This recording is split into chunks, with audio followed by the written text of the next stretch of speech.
First, before proceeding to the purpose of this hearing, I do want to note for all my colleagues that as we begin this hearing today, in 318, B318 of this very building, the Rayburn Building, our friend, our colleague, that great American hero and patriot, Sam Johnson, is being honored by having that very room, B318, named after him. I think we all know that he is a decorated war hero who served his nation with great courage, great valor in Korea and in Vietnam, and spent 7 years enduring torture in the infamous Hanoi Hilton. But we also know him to be one of the kindest, most gentle souls in this institution, and he has many distinguished accomplishments for the people of his district and from his position on the Ways and Means Committee. I personally look forward to visiting the Sam Johnson Room soon, and I hope all my colleagues look forward to that as well. This morning,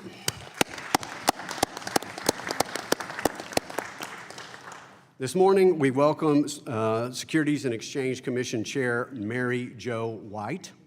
And I will take a little longer due to news that we received last evening that the chair intends to step down at the end of the Obama administration.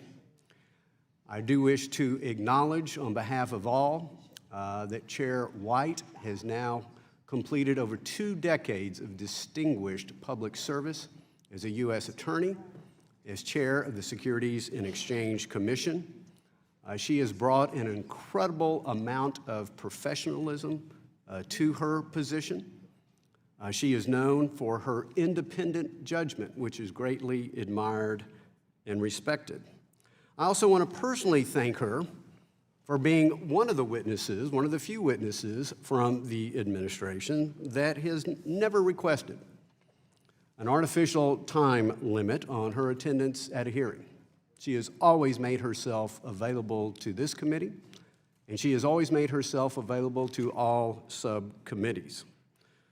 She has indeed epitomized what it means to be an accountable agency to Article 1 of the Constitution, and she is to be commended for that.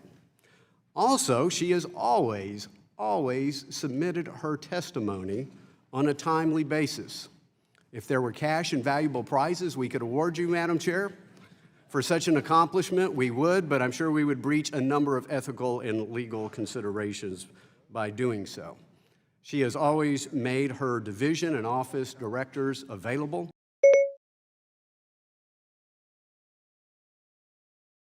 The accountability and transparency that she has brought to this office is greatly admired. But just in case you're lulled into a false sense of security, Madam Chair, we still have some concerns and we still have some disagreements. So it has been almost a year since your last appearance here, and there are many subjects we are eager to discuss. Chief among them are the SEC's ongoing failure to develop a capital formation agenda. Notwithstanding 2 very minor rule changes approved last month, the SEC has done little to promote capital formation since Congress passed the Jobs Act in 2012. The failure by the SEC stems in part from the Commission's refusal to act on recommendations made by its Small Business Capital Formation Forum. I encourage the SEC to review these recommendations and act on those that will help small businesses to access the capital markets so they can improve, grow, and provide economic opportunities for all American workers.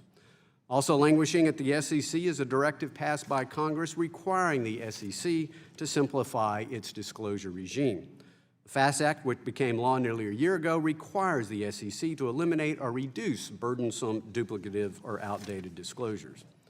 Chair White, I also know that you are under enormous pressure from those who are intent on politicizing the SEC's disclosure regime, but you have an obligation to follow the law and not appease extremists whose ideological objectives have nothing to do with the SEC's core mission.